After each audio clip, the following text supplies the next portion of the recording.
Bonjour, c'est Guylaine, 5 minutes avec toi. Aujourd'hui, comment te protéger de la relation toxique? Le premier point, c'est bien sûr d'avoir confiance en toi. Sauf que si tu es dans une relation toxique, c'est justement parce que tu n'as pas confiance en toi. En effet, l'autre ne choisit pas son partenaire par hasard. Il ira toujours chercher une personne fragile ou vulnérable. Donc, le deuxième point, c'est d'apprendre, par un travail intérieur, à grandir dans l'estime et le respect de toi. Pourquoi?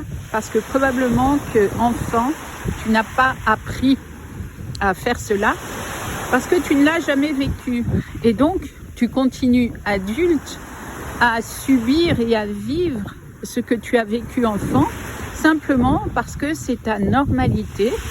Et même si tu en souffres, tu sais que tu as la capacité de tenir, de subir, parce que c'est ce que tu sais le mieux faire. Tu as appris ça enfant et ça continue et ça peut continuer toute la vie.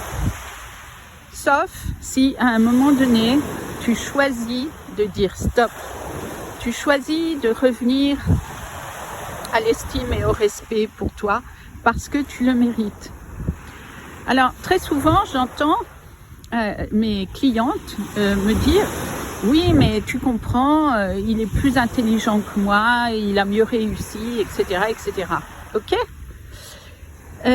Ça n'empêche que toi, tu as quelque chose que l'autre n'a pas. Donc, cette chose que tu as en plus vaut autant que ce que lui peut avoir en plus de toi. Dans une relation, on s'attire par des équilibres complémentaires. Donc, il ne faut jamais croire qu'il y en a un qui est très fort et l'autre très faible ou très fragile ou très vulnérable et incapable de prendre soin de lui. Alors, réfléchis à ça. Qu'est-ce qui se passerait si tu osais te reconnaître, si tu osais penser que tu as de la valeur, même si, enfant, on ne te l'a pas montré, on ne t'a pas fait comprendre que tu étais une personne importante. Aujourd'hui, tu as la possibilité de faire ce travail intérieur. Et à partir du moment où toi, tu changes de comportement, tu peux être sûr que l'autre devra s'adapter.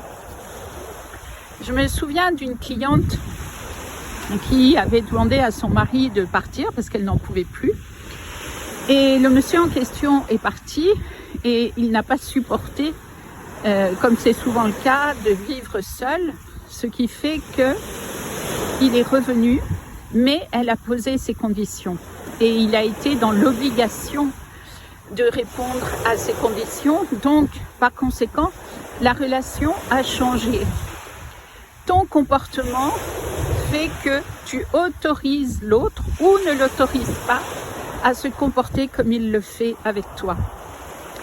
Si par exemple c'est une personne qui crie dès qu'elle est contrariée, qui boude dès qu'elle est contrariée, qui sans raison fait la tête alors qu'il ne s'est rien passé, ou bien alors sans raison se met à crier, dis-toi que tout cela n'est pas acceptable et que tu n'as pas à supporter parce que tu penses qu'à un moment donné, il ou elle va changer. Il ou elle ne changera pas parce que tu pourrais lui donner tout l'amour dont tu es capable. Le problème, ça n'est pas toi. Le problème, c'est lui ou elle. Donc, par conséquent, je t'invite vraiment à prendre conscience de l'importance et des conséquences de ton comportement. Autorise-toi à te reconnaître et n'autorise plus l'autre à te manquer de respect. Ça ne peut être que ton choix. Et c'est vrai que ça peut être difficile à mettre en place. Mais il y a plein de thérapeutes pour te ramener à l'estime et à l'amour de toi, jusqu'au point de penser que réellement, qui que tu sois, tu mérites le meilleur. À bientôt!